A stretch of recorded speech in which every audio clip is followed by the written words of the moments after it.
r/AskReddit. Serious. People who have been kidnapped in their childhood. How was the situation? Experience while you were kidnapped. How traumatic was the experience and how were you found?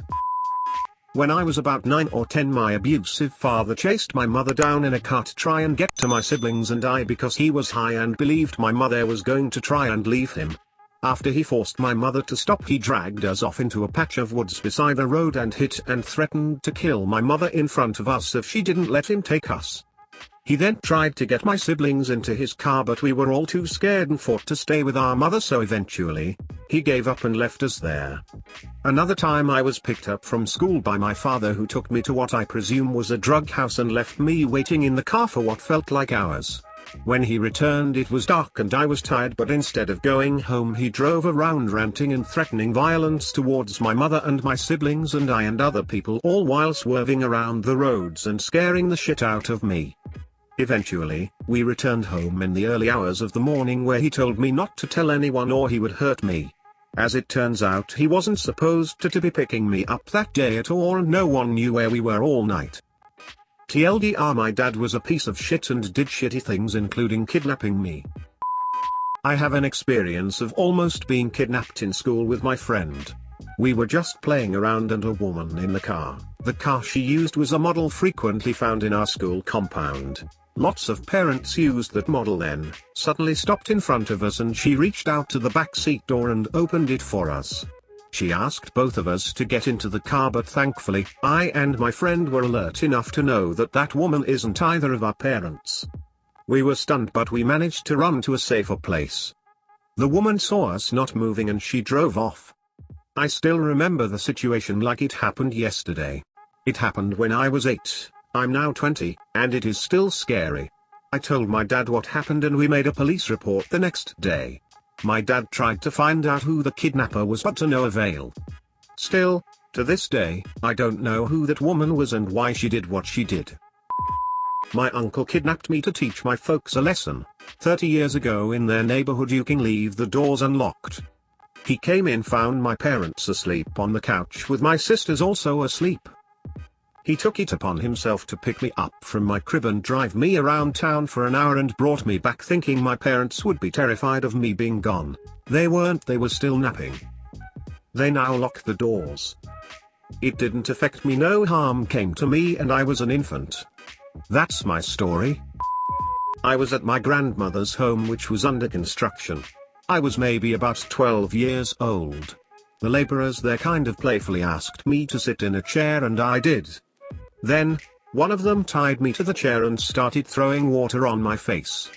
I thought we were playing all along, but it suddenly got very uncomfortable. I had no idea what was happening because he was laughing the whole time. So I thought it's all probably just a game. My uncle entered the construction site about 10 minutes later, verbally abused the shit out of the guy, asked him to untie me and told me to go outside. I don't know what happened then, but when I went back inside, the guy was no longer laughing and had a very serious look on his face. While leaving with my uncle, I threw the guy's non-work shoes outside the window into a nearby stream. I've reread this like 3 times and still have no idea what the hell this is. Like, were they attempting to waterboard you or something? Or did they really just try to play a game with you and it just looked, and probably was, a bit weird? They took breaks. I was allowed to dry out, and then when I started shouting they would throw water on me again. And I still thought that we were playing. Although, towards the end, I did start crying. But the guy that tied me only laughed and said something along the lines of "not so strong now, punk." The next thing I remember was my uncle entering and the 2 guys freezing. One of them started saying that we were just having some fun, but my uncle was way too furious to listen to anything. My brother and I were kidnapped by my birth father for a week when we were 4 and 5. He ended up abandoning us in a McDonald's, which led to social services being aware of our abysmal home life. A few months later we were put into foster care, and a year after that we were adopted. The rest is history. I have a similar story. I and my bro were a bit younger. My dad took us north from our mother and we stayed with our grandma for a bit. I have like 3 memories of that place. Not long after we were put in child and services care. That's fucked up. I hope this counts as a kidnapping story, but when I was young my mum wasn't the best. She would neglect us, go to casinos, lie to us, and when my brother got his first job she stole from him.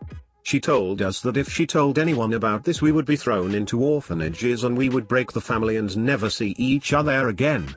One day I decided to tell my aunt.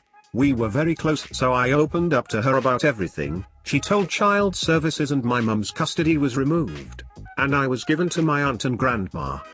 At first, I think she thought it was a break from us, and didn't do anything.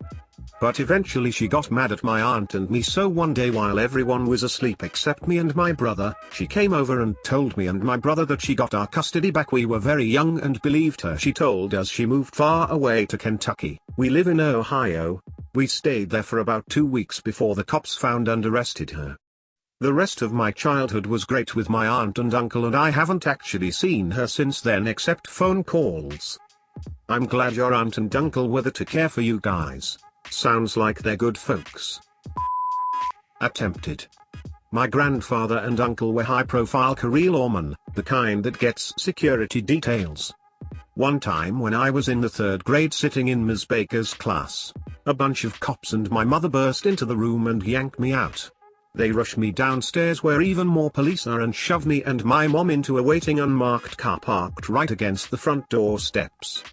The head of my grandfather's detail is in the front seat and turns around to explain to me that everything is okay and everything is going to be okay, but we are going to play hide and seek for a bit.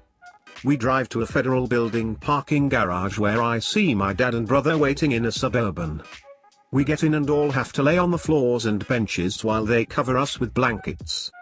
We are taken to an old roadside motel on the outskirts of a small town and placed under the guard of US Marshals for 3 days. I've never seen more cigarettes smoked in my whole life.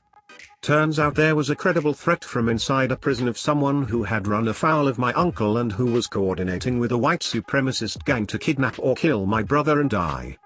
What freaked me out more than anything was seeing the fear in my parents' faces. When I saw my grandfather that night I saw pure rage on his face which I had never seen before, and it really freaked me out. He was an imposing man, to begin with, but to his kids and grandkids, he was the sweetest, most gentle creature in the world, and that night he made it crystal clear to the assorted lawman in the next room that he was out for blood. I had always thought of him as the fairest, most objective person in the world, but that night I saw he could let his emotions cloud his right and just nature. He went from mythical to human in one night. This is surreal. I could still remember every detail. When I was 6 years old, my mom got into a road accident and my grandmother, who was with my mom, got severely injured. So my grandfather, alongside my aunt and uncle, rushed to the hospital, leaving my 2 younger siblings and me with our female babysitter at home. My family trusted her, so they didn't think that there would be a problem. Our babysitter's boyfriend came and it was the first time I ever saw him. My babysitter started helping him carry some of our expensive home appliances into his van, which made me really confused. My babysitter then told me that we were going to visit the hospital and I was a bit reluctant. Why the heck would we visit a hospital with our home appliances? When we went outside, I caught our neighbor's maid looking at us and was on the telephone, panicking. The boyfriend started dragging me into the vehicle and he was so harsh that I started screaming and kicking because it was too painful. My siblings started crying as well. Luckily, the other neighbors heard us and went outside. Some men attacked the boyfriend. My grandfather arrived and saw the commotion. He got so angry that he gave the boyfriend a black eye. The police came and declared that it was attempted kidnap, and a few days later, it was revealed that they were active human traffickers. My family never hired another babysitter. It wasn't too traumatic for me, but I started doubting every visitor that comes to our house, even if it's a relative. Hope your neighbors kick the shit out of him. Human trafficking shit. Apparently, I was kidnapped by my mom's ex-husband when I was like 5. I knew him sorta, so I just got in his truck and he took me to his house where I proceeded to drink a bunch of Kool-Aid and threw up on the floor. My mom, grandfather, and uncle showed up and busted down his door and took me back. I didn't even realize I got kidnapped at the time, but apparently, he may be my real dad and took me. It's a whole thing. This is 100% a true story, albeit a very mild one for kidnapping. I mean, sound like a win-win to me. You got to drink a bunch of Kool-Aid and you got back at the guy by throwing up on his floor. At least you had Kool-Aid.